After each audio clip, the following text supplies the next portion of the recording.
France সফররত Canada পূর্বাঞ্চল বিএনপির যুগ্ম সাধারণ সম্পাদক মুহিম আহমেদকে সংবর্ধনা দিয়েছে মৌলভীবাজার জেলা জাতীয়তাবাদী পরিবার ফ্রান্স। রাজধানী প্যারিসের পার্শ্ববর্তী ওবারভিলিয়ে ক্যাথসীমার একটি রেস্টুরেন্টে অনুষ্ঠানে সভাপতিত্ব করেন ফ্রান্স বিএনপির সাবেক প্রচার সম্পাদক শ্যামল দাস। জুনেদ ফারহান ও আতিক আহমেদের সঞ্চালনায় অনুষ্ঠানে প্রধান অতিথি ছিলেন ফ্রান্স বিএনপির সাবেক যুগ্ম সাধারণ সম্পাদক সিরাজুল ইসলাম মিসবাহ এবং প্রধান বক্তা ছিলেন ফ্রান্স বিএনপির সাবেক আন্তর্জাতিক সম্পাদক দিব্য রায়। অনুষ্ঠানের শুরুতে মাইলস্টোন ট্র্যাজেডিতে নিহতদের রুহের মাগফিরাত এবং আহতদের সুস্থতা কামনা করে দোয়া পরিচালনা করেন ফ্রান্স বিএনপির সাবেক সদস্য হুমায়ুন রশিদ এনাম।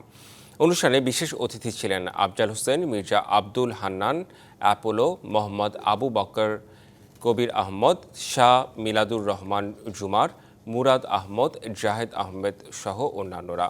অনুষ্ঠানে বক্তারা বিএনপির শীর্ষ নেতৃবৃন্দের বিরুদ্ধে কুরুচিপূর্ণ বক্তব্য এবং অপপ্রচারের তীব্র নিন্দা জানানোর পাশাপাশি ভারপ্রাপ্ত চেয়ারম্যান তারেক রহমানকে নিয়ে কটূক্তিকারীদের হুঁশিয়ারি করেন।